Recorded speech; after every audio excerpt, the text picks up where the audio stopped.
Muy buen día para todos.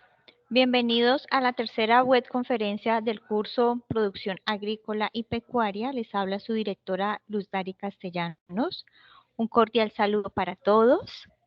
Bienvenido a nuestro estudiante que se encuentra conectado. Me permito compartir la presentación.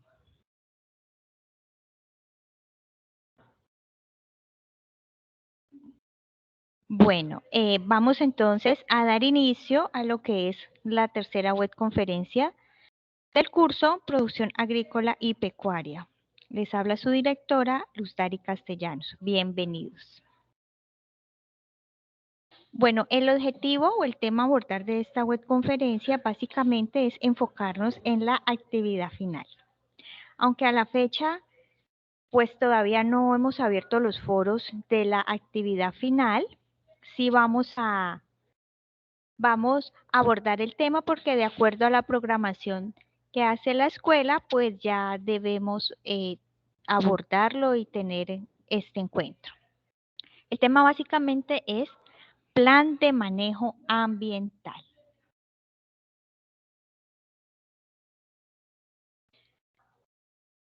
El resultado de aprendizaje que pretendemos abordar es el resultado número 4, acerca de apropiar conocimientos en torno a contaminación ambiental, medidas de control y mitigación de la contaminación y producción limpia. Las temáticas básicamente son problemáticas ambientales, sistemas de manejo ambiental. Bueno, teniendo presente la guía de la tarea final o de la actividad final, tenemos que el resultado que aspiramos a alcanzar es el número 4, como ya mencioné anteriormente, apropiar conocimientos en torno a contaminación ambiental, medidas de control y mitigación de la contaminación y producción limpia. Esta actividad es de tipo individual. En esta actividad, la actividad tiene tanto actividad individual como colaborativa. En la actividad individual, el estudiante debe dar lectura y comprender las temáticas recomendadas para la unidad 3 y también para la 4, ¿sí? Tener presente que también debemos tener en cuenta las referencias bibliográficas de la unidad 4 en el entorno de aprendizaje. Se solicita presentar una síntesis sobre las problemáticas ambientales y sus medidas de control teniendo en cuenta las referencias de la unidad 4. Las problemáticas ambientales globales, es decir, en todo el planeta, son muchas. Sin embargo, dentro de la síntesis se solicita las más relevantes, ¿sí? Las que ustedes consideren más relevantes. Y de igual manera, no solamente citar la problemática, sino también citar la medida de control o qué se podría hacer para que esa problemática se mitigue. Al proceso agropecuario seleccionado, se le invita a que desarrolle el plan de manejo ambiental indicando programas ambientales a desarrollar, medidas de control y los objetivos.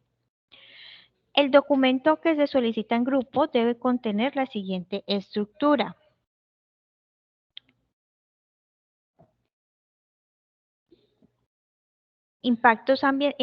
Portada, introducción, objetivos y abordar lo que son impactos ambientales, objetivos ambientales, programas ambientales y medidas de control, así como las conclusiones. En este orden de ideas, entonces, se solicitan evidencias tanto del trabajo independiente como del trabajo grupal.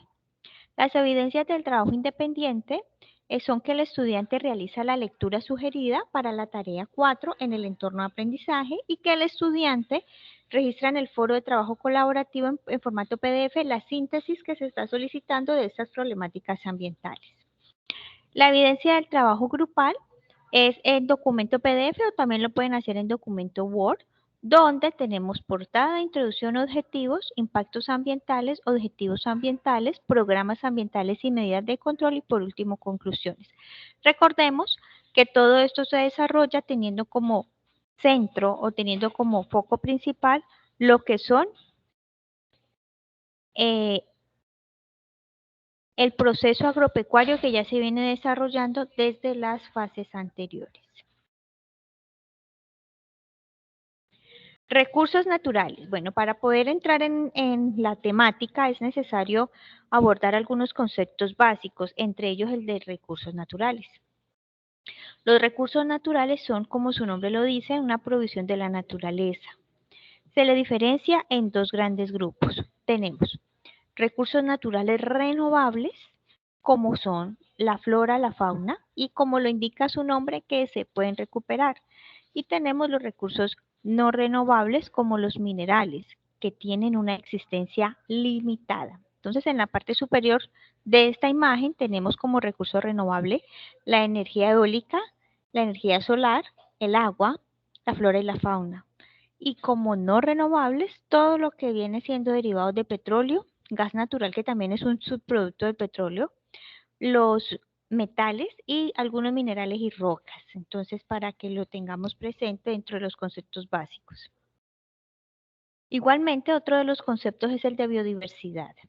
La biodiversidad o diversidad ecológica está referida a la multiplicidad de especies que componen los conjuntos de seres vivos que se encuentran en diferentes ambientes. Entonces, de acuerdo a las condiciones ambientales de un territorio en cuanto a temperatura, presión, humedad, eh, minerales en el suelo, tipo de bosque, se va a dar una diversidad ecológica definida. Aquí en nuestro país nosotros tenemos diversidad de ecosistemas, tenemos desiertos, tenemos playas, tenemos bosques y también tenemos diversas temperaturas, diversas alturas, por lo que nuestro país es muy biodiverso. Incluso tenemos los dos océanos, el océano Atlántico, el océano Pacífico, y cada uno tiene sus propias características y sus propias condiciones para la diversidad biológica. A partir de aquí, entonces, surge el término de ecosistema. ¿Qué es el ecosistema? Es un sistema de formaciones naturales que comprende organismos vegetales, animales herbívoros, animales predadores, bacterias y microorganismos en una relación de interdependencia que permite su funcionamiento.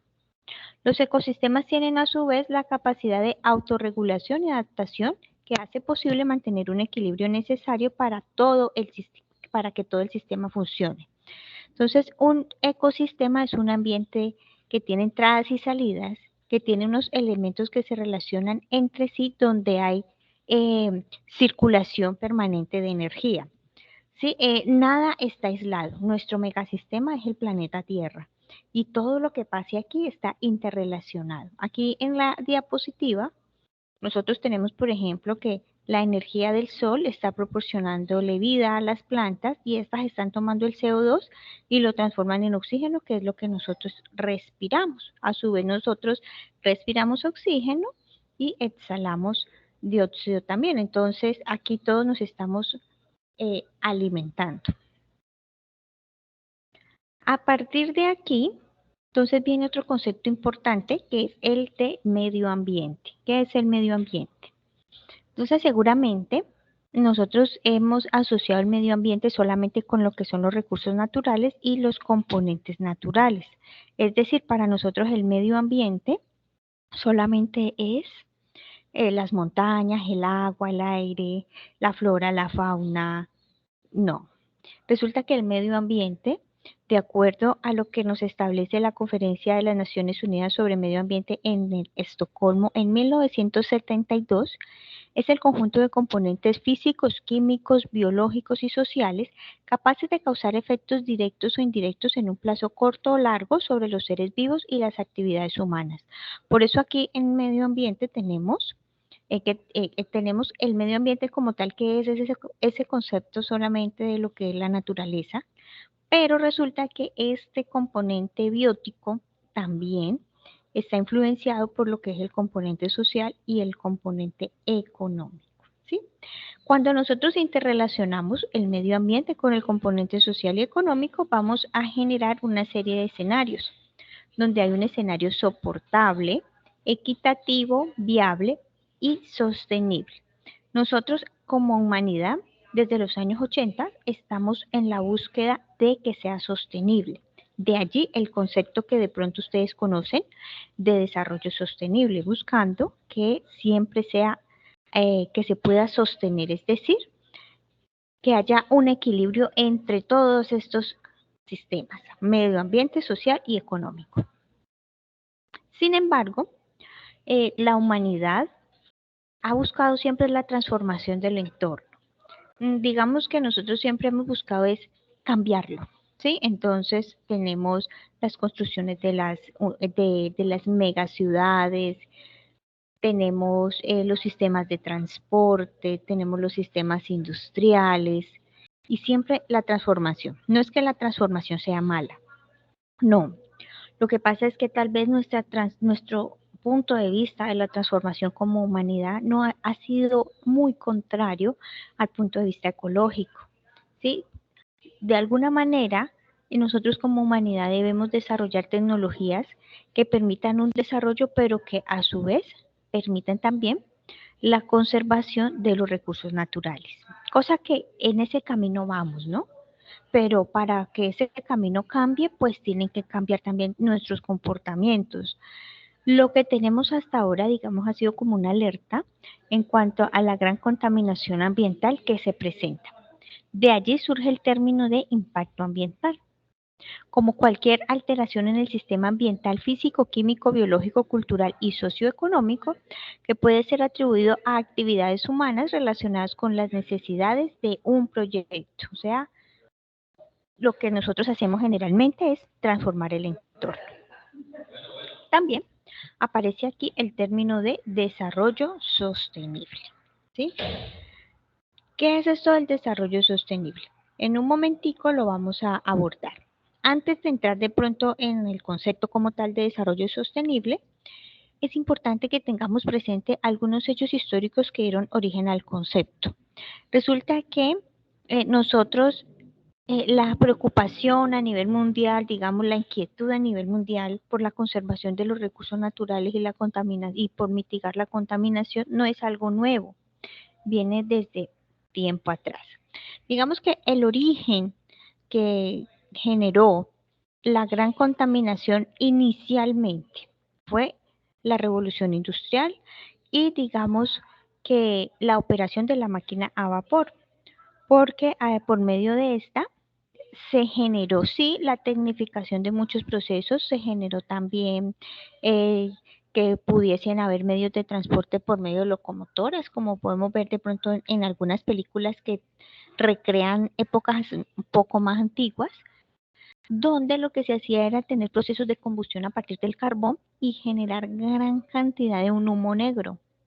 Ese humo negro está muy cargado de lo que es dióxido de carbono. ¿Sí? En una primera instancia, digamos que eso no fue como tan relevante, ni fue preocupante, ni nada, porque también la población en los años de 1800 no era tan elevada como lo está ahora en 2024. La población era menor, pero desde 1900 hasta ahora, la población mundial ha tenido un crecimiento exponencial. Y aunque la Tierra puede proveerle los recursos a la población mundial, las demandas de recursos ha sido muy alta. Pero el problema de pronto no ha sido ni la oferta ni la demanda, sino los medios que nosotros estamos utilizando para la industrialización. Todo lo que son los sistemas industriales son los que están generando gran cantidad de contaminación. Se viene en un proceso de cambio donde estos sistemas sean lo más sostenibles posible y lo más ecológicos posible. Sin embargo, digamos que en una primera instancia en el año de 1972 se llevó a cabo la Cumbre de las Naciones Unidas en Estocolmo. Allí, en 1972, se planteó la primera inquietud acerca de la conservación del medio ambiente. Desde los años 70, donde seguramente muchos pues no habíamos nacido todavía, ya venía esa preocupación por la contaminación. Pero no se hizo nada, no pasó nada. Siguió la contaminación y en ese momento también siguieron la industrialización de CFCs, que se llaman compuestos fluorocarbonados, que son con los que operaba el aire acondicionado y las neveras. Esto generaba unas moléculas que se evaporaban y que subían hasta mucho más allá de la atmósfera y perforaron la capa de ozono. Allí fue donde hubo gran gran preocupación porque los rayos ultravioleta del sol entraban directamente a la Tierra y había un agujero inmenso. Hoy día sabemos que ya ese agujero no está así. Digamos que la capa se ha regenerado a sí misma porque ya los aires acondicionados y los sistemas de refrigeración no utilizan ese componente. Sin embargo, siguió la preocupación y en el año 1987 hubo otra reunión de los países del mundo donde se estableció lo que fue el Protocolo de Montreal. En ese año 1987, entonces, sí surgió el concepto de desarrollo sostenible. Pues dijeron, no, aquí sí tenemos que hacer algo porque las generaciones venideras también tienen que gozar de un ambiente sano y también tienen que tener recursos. Entonces aquí ya hubo más preocupación. Pero, ¿qué pasó? Nada. O pocas cosas, no mucho porque ustedes pueden ver la contaminación nomás donde ustedes viven. Siguió pasando el tiempo y aparece otra reunión a nivel mundial, que es la Cumbre de la Tierra en 1992. Y siguen las reuniones y en 1997 tenemos el protocolo de Kioto, donde los países se comprometen a disminuir las emisiones de CO2, las emisiones atmosféricas, en pro de que no vaya a haber un calentamiento global. El único país que no firmó fue Estados Unidos. En el 2015 tenemos la Cumbre de París igualmente para establecer compromisos por parte de las naciones del mundo para conservar el entorno. De allí, entonces, digamos, desde 1987 surge lo que es el desarrollo sostenible. El término. ¿Qué es el término de desarrollo sostenible? Es la facultad de satisfacer las necesidades humanas en el tiempo presente sin que ello implique comprometer la satisfacción de necesidades futuras. Basados en este concepto, entonces, se enuncia lo que es la Agenda 2030 para el desarrollo sostenible. Esta agenda fue formulada en el año 2017. Estamos en el 2024. Y dice la Agenda 2030, transformando el mundo del contexto global a la agenda regional. Esta agenda es muy bonita, digamos, a nivel conceptual, a nivel de planificación, a nivel como de documento. Esta agenda planteada por la ONU en 2017, como les digo, plantea 17 objetivos para el desarrollo sostenible. Estos objetivos lo que hacen es plantear un nuevo mundo. Sería un mundo maravilloso, sería un planeta Tierra muy diferente. Los objetivos son, primero, el fin de la pobreza. Segundo, hambre cero. Tercero, salud y bienestar. Cuarto, educación de calidad. Quinto, igualdad de género. Sexto, agua limpia y saneamiento. Séptimo, energía asequible y no contaminante. Octavo, trabajo decente y crecimiento económico. Noveno, industria, innovación e infraestructura. Décimo, reducción de las desigualdades. Onceavo, ciudades y comunidades sostenibles. 12, producción y consumo responsables. 13, acción por el clima. 14, vida submarina. 15, vida de ecosistemas terrestres. 16, paz, justicia e instituciones sólidas. 17, alianza para lograr los objetivos, ¿sí? Entonces son unos objetivos que plantean un nuevo mundo, un mundo maravilloso. Sin embargo, pues aquí dice que 2030, pues no creo que de aquí al 2030 se alcance. Pero bueno, aquí vamos en este camino. En 1992, como ya mencioné anteriormente, se llevó a cabo la Cumbre de la Tierra en Río de Janeiro.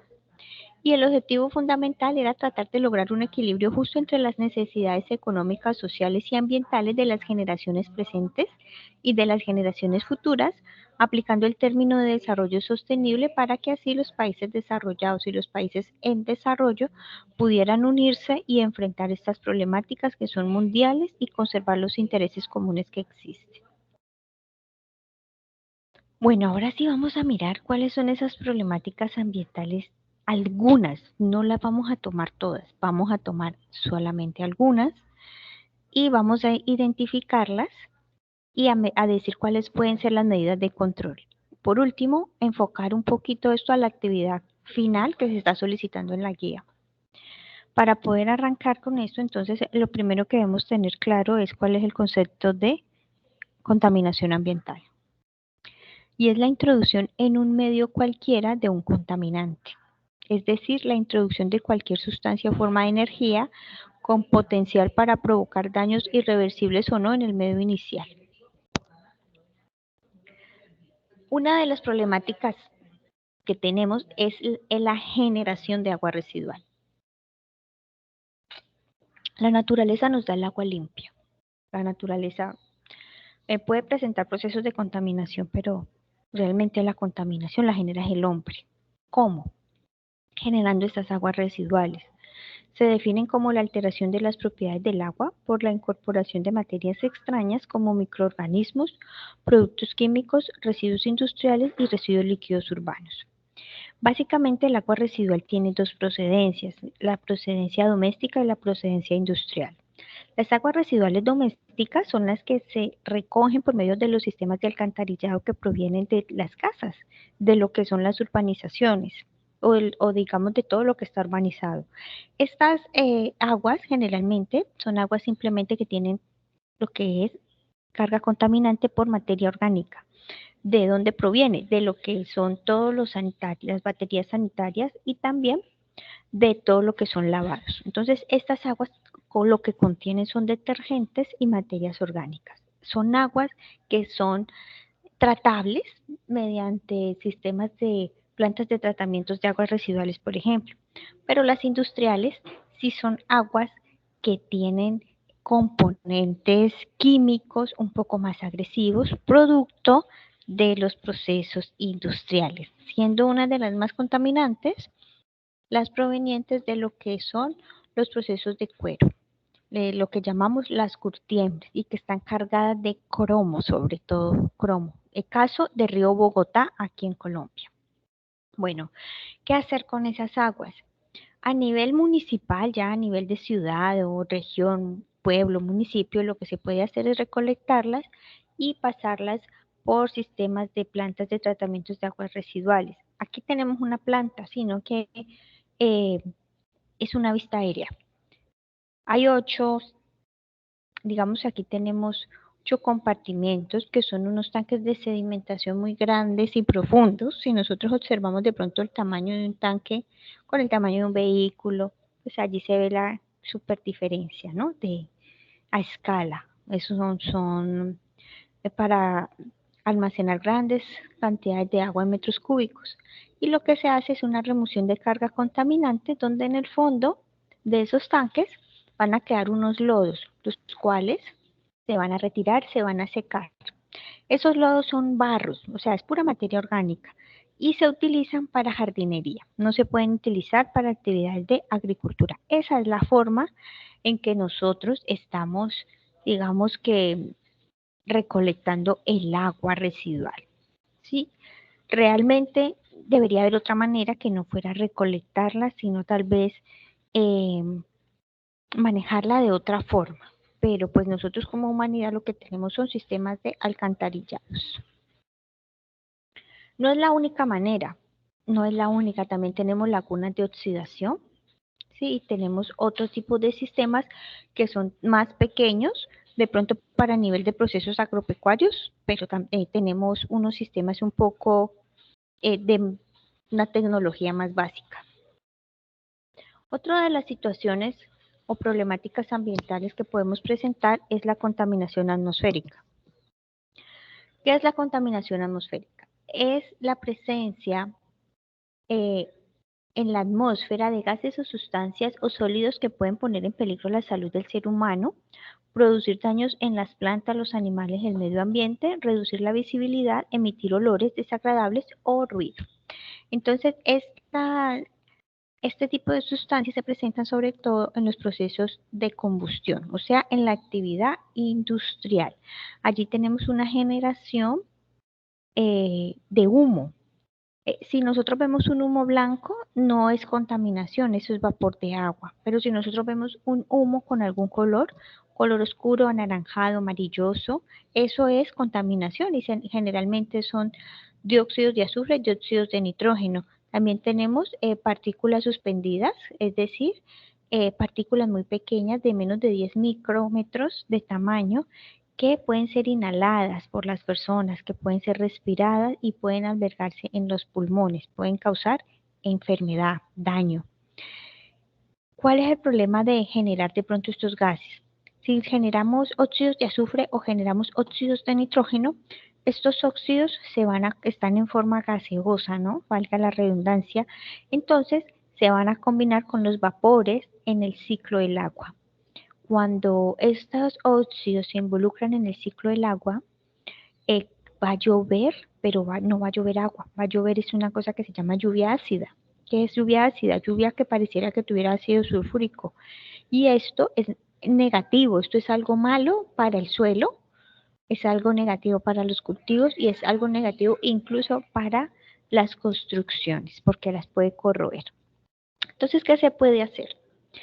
Se puede colocar filtros o se puede colocar un precipitador electrostático que pueda remover todas esas partículas al final de la combustión en la chimenea. Pero realmente una solución sería acudir a lo que es la energía limpia, es decir, no tener que hacer procesos de combustión, sino eh, utilizar fuentes de energía limpia como los paneles solares o como la energía eólica, por ejemplo. ¿Sí? Esa sería una solución.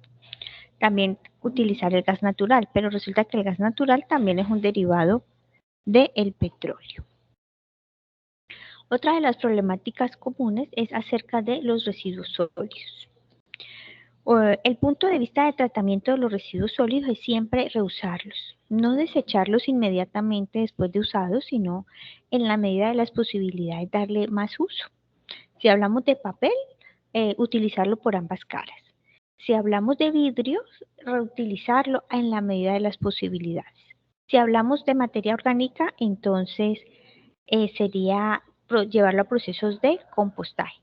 Una vez ya se reuse lo que es papel, cartón, plástico, vidrio, metal que no esté contaminado, entonces lo que se puede hacer es separarlos en la fuente para que puedan ser reutilizados en procesos de reciclaje. Luego tenemos los residuos peligrosos. Los residuos peligrosos, ¿qué son? Es aquel que por sus características infecciosas, tóxicas, explosivas, corrosivas, inflamables, volátiles, combustibles, radioactivas o reactivas puedan causar riesgo a la salud humana o deteriorar la calidad ambiental hasta niveles que causen riesgo a la salud humana. También son residuos peligrosos aquellos que sin serlo en su forma original se transforman por procesos naturales en residuos peligrosos. Asimismo, se consideran residuos peligrosos los envases, empaques y embalajes que hayan estado en contacto con ellos. Entonces, estos residuos peligrosos provienen de la industria, pero también provienen de las clínicas, de los laboratorios clínicos e incluso de las estéticas, ¿sí? ¿Qué se hace con ellos? Marcarlos, identificarlos. Se identifican, por ejemplo, con la norma NFPA 704, que es el rombo de peligrosidad. Seguramente ustedes lo han visto en algunos vehículos carrotanques que pueden circular, ¿sí? Y tienen un color rojo, amarillo, azul y blanco, con una escala de 0 a 4 para cada uno, siendo el rojo para inflamabilidad, el azul para riesgo en la salud, el amarillo para su reactividad y si tiene algún carácter especial, el blanco. Esta es una forma de marcar esos residuos. Hay otra forma de etiquetarlos, ¿sí? Que es aplicar la norma DOT del Departamento de Transporte de los Estados Unidos y la norma IRAM 3797. Es una forma de marcarlos o de etiquetarlos muy gráfica, donde de pronto pues debemos tener como mucho conocimiento, pero solamente al ver el símbolo de explosivo pues ya tenemos allí como una alerta o de gas inflamable o de gas no inflamable, ¿sí? Tenemos allí ya como los significados. ¿Y qué se hace con ellos? Una vez estén recolectados,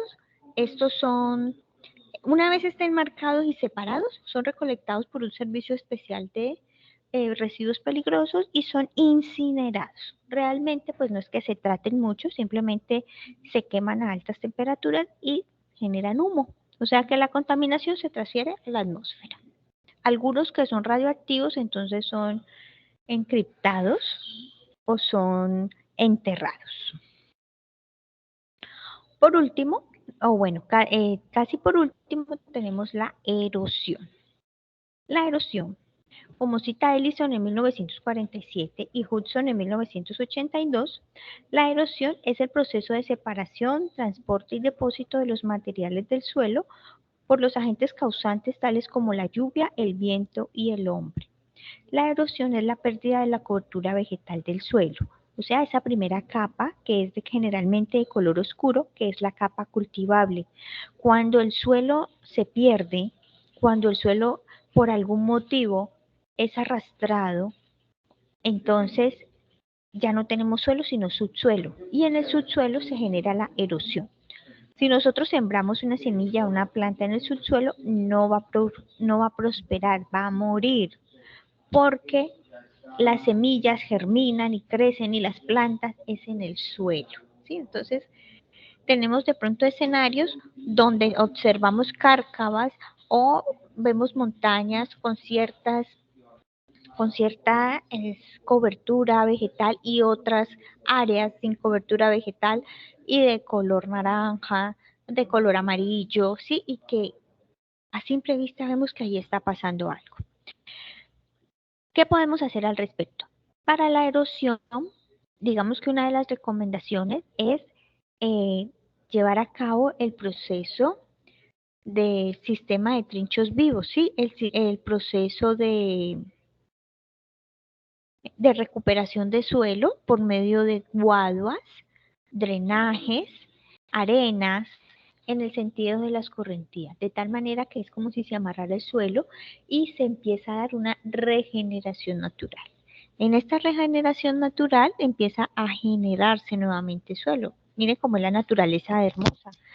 Se hace el daño, generalmente el hombre, no siempre, pero generalmente, y la misma naturaleza lo que hace es recuperar el suelo, ¿sí? Y volver a tener la cobertura vegetal.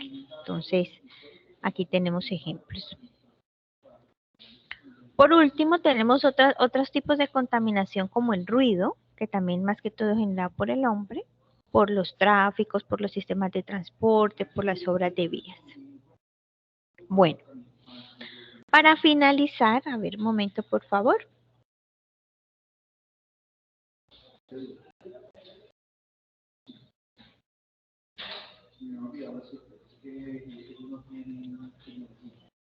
Para finalizar, tenemos lo que es el plan de manejo ambiental. Entonces, estos conceptos que di anteriormente se integran en lo que es el plan de manejo ambiental. En el plan de manejo ambiental hay que partir de la premisa que siempre es mejor no producir la alteración que establecer una medida correctora. Y eso también aplica para la vida. Es preferible no hacer el daño que para luego enmendarlo, ¿sí? O sea, sería lo mejor, la conservación, estar como en paz con el medio ambiente para luego no tener que tener medidas correctoras y para recuperarlo. Pues aparte de suponer un costo adicional de tiempo y dinero, en la mayoría de los casos solamente eliminan parte de la alteración y en otros ni siquiera esto. O sea que por mucha voluntad y recurso económico que haya, a veces las acciones no son lo suficiente para recuperar el componente ambiental. Otro aspecto importante a considerar sobre las medidas correctoras es la escala temporal de su aplicación, pues es conveniente llevarlas a la práctica lo antes posible, ya que de este modo se pueden evitar impactos secundarios. Aquí tenemos un ejemplo del plan de manejo ambiental que se encuentra en las referencias bibliográficas de la unidad 4. Ahí se establecen dos columnas, donde en la columna izquierda hablamos del impacto como tal y en la columna derecha de las acciones correctoras o de recuperación. Entonces, por ejemplo, para el impacto sobre el suelo, ocupación irreversible de suelo fértil por la creación de huecos producto de las explotaciones de arcilla. Entonces, supongamos que aquí estamos hablando de una actividad de tipo de excavación. Escombreras y construcción de vías afectando directamente toda la superficie del proyecto. ¿Cuáles serían las acciones correctoras de recuperación? retirada y acopio de la capa vegetal de las zonas ocupadas por la explotación, recuperación, remodelación y vegetalización de las zonas explotadas, remodelación de los taludes finales que permitan la utilidad productiva y ecológica del terreno una vez abandonado. Otro impacto que podemos considerar es sobre la morfología. Y el impacto como tal es cambio de la morfología del terreno debido a la perturbación global de la visión paisajística por los grandes volúmenes de tierra a remover. Y las acciones correctoras o de recuperación, remodelar la topografía alterada de modo que se ajuste lo más posible a la natural, redondear taludes de explotación final, revegetación general con plantas nativas o autóctonas de la zona. Y un último ejemplo que tenemos son impactos sobre la atmósfera. Contaminación del aire por los gases provenientes de la combustión de los ladrillos con leña o carbón mineral. Una de las acciones correctoras o de recuperación sería la implementación de la utilización única de carbón para la quema de ladrillo en los hornos de pampa y hornos mamparinos. De esa forma, entonces, tendríamos aquí, se citaron 3 tipos de impacto con sus correspondientes acciones correctivas, ¿sí? De esta forma, entonces, damos alcance a lo que es la conferencia número 3 para la actividad final. Quedo muy atenta a cualquier inquietud, sugerencia, comentario o los aportes que ustedes hagan. ¿Alguna pregunta? Bueno. Teniendo presente que no hay preguntas, entonces damos por finalizada la webconferencia. Muchas, muchas gracias.